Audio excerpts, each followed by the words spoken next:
Move your things. We're the family now. My brother grinned, his fiancée already measuring wall space. Get used to sharing. We'll be living here from now on. I'm sure you'll love having us. I stood there holding the tray of leftover cupcakes from their wedding. In my kitchen. In my apartment. They had used it as their wedding venue last weekend. Free space, free view, free everything. I hosted, cleaned, smiled. And somehow, I was now the uninvited guest in my own home. My name is Eden Waverly. I'm 29.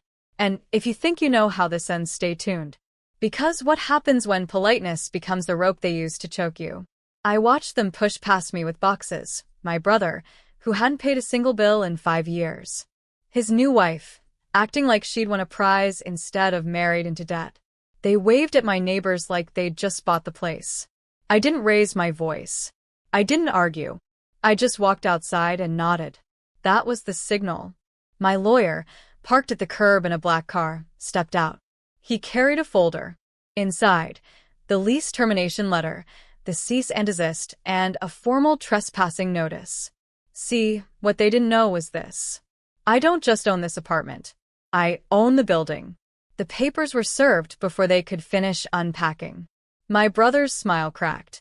His wife dropped the tape gun.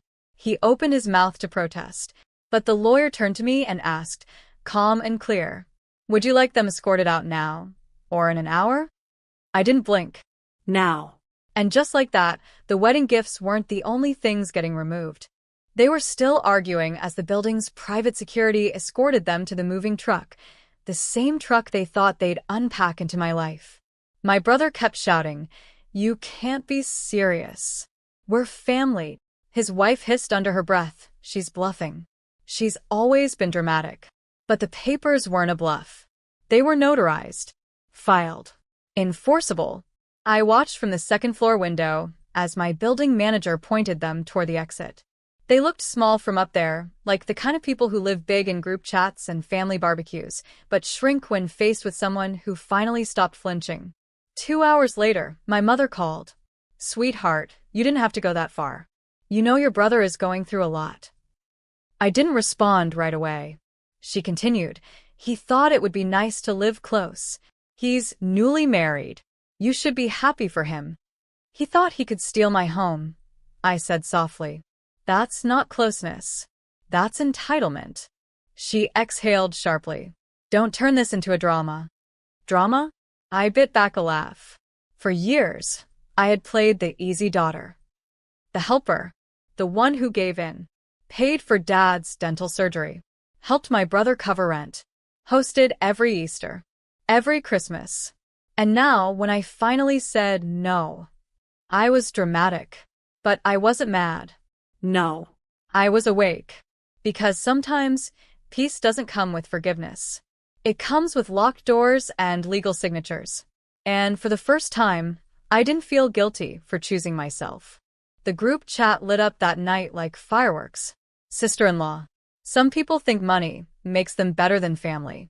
Sad. Mom. She always thought she was smarter than the rest of us. Guess she's proving it. Uncle Ron chimed in. Wasn't that apartment given to her in the will? That's family property. Family property? No. It was my investment. My sweat, my late nights, my side gigs stacked on top of a full-time job to buy this building before I turned 28. No help. No handouts. I watched them type lie after lie, all while sipping tea in the penthouse unit. The irony? They only loved this building after seeing wedding photos on social media. Now it was ours. I didn't respond, but I did forward screenshots to my lawyer, just in case they tried something stupid. And stupid came quickly. The next morning, my brother showed up again, this time with our mother. She rang the bell like she was ordering brunch. When I opened the door, she said sweetly, "We just want to talk, honey." Behind her, my brother was holding a stack of mail. You still get family letters here. That means it's shared space, technically. I didn't flinch. Instead, I stepped outside and closed the door behind me. Any further contact without an appointment will be treated as harassment, I said calmly, holding up the printed notice. You've both been legally informed. My brother's face turned red. My mother's jaw clenched, and for the first time in my life, they had nothing left to say. They backed off, at least publicly. But passive aggression doesn't need a front door. The family chat became a shrine of sarcasm. Memes about ungrateful daughters. Quotes like, "Money is temporary, blood is forever." Photos of my brother's new apartment with captions like, "Not as fancy, but at least it's built on love." I stayed silent. Silence is a weapon they don't understand. Until one message broke the rhythm. Dad. A voice note. He never texted, never defended me. But this time, his voice crackled through. "You went too far, kid. That apartment could have brought us closer together. Instead, you've divided this family. Are you proud of that? Proud?" No. Exhausted. I sat alone in my living room, a sunset spilling gold across the hardwood floors. The same floors I refinished myself. The same kitchen I tiled by hand after a 12-hour shift. They saw a building. I saw survival. Years of saying yes just to be allowed a seat at a table I helped build. Now they were mad because I built a new table and locked the doors. That night, I drafted a message. Not for revenge. For truth. To anyone who thinks I owe them space, time, or property, ask yourself when you last offered me help without strings. You remember holidays I hosted, but forget who cleaned up after your children, who paid the bills when no one else could. I'm not angry. I'm done. I hit send and went for a walk. Behind me, my phone buzzed nonstop. But for once, I didn't need to read it, because I already knew. A silence that speaks truth is louder than any screaming room. The fallout was immediate. Uncle Ron left the chat.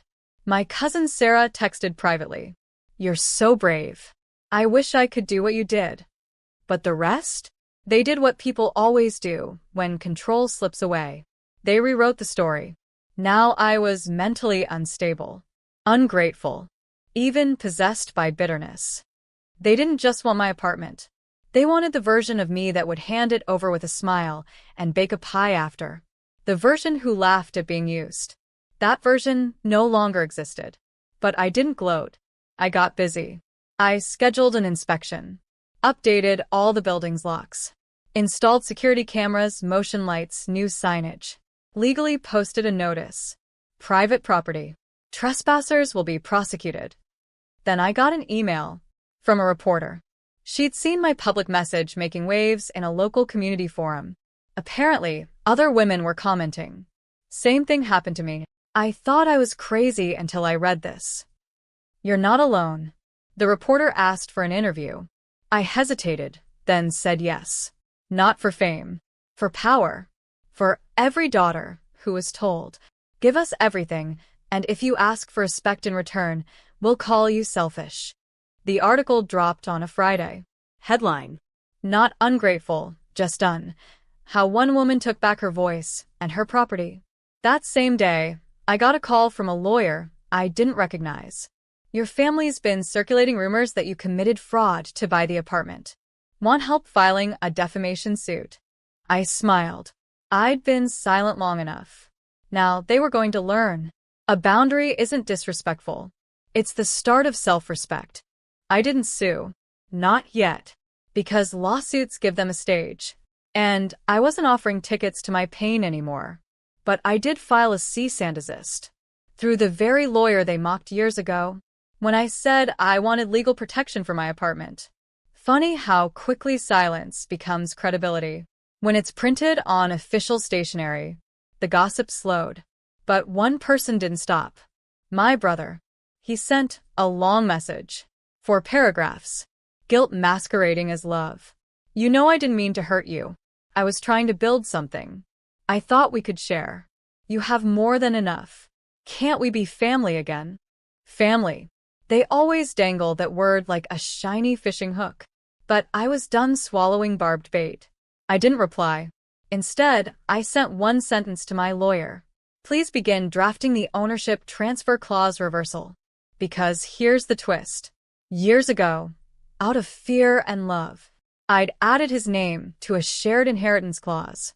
Not full ownership, but a foothold. I'd forgotten. He hadn't. He exploited it. But now? Now I had receipts, evidence, documentation of his attempted coercion. My lawyer called it textbook manipulation bordering on exploitation of trust. The reversal would take a few weeks, but it was in motion. And while the papers moved through the system, I moved through something too. A quiet, slow rebirth. I painted the front door blue, replaced the living room couch, got rid of the family photo wall, hung up landscapes instead. And every evening, I lit one candle.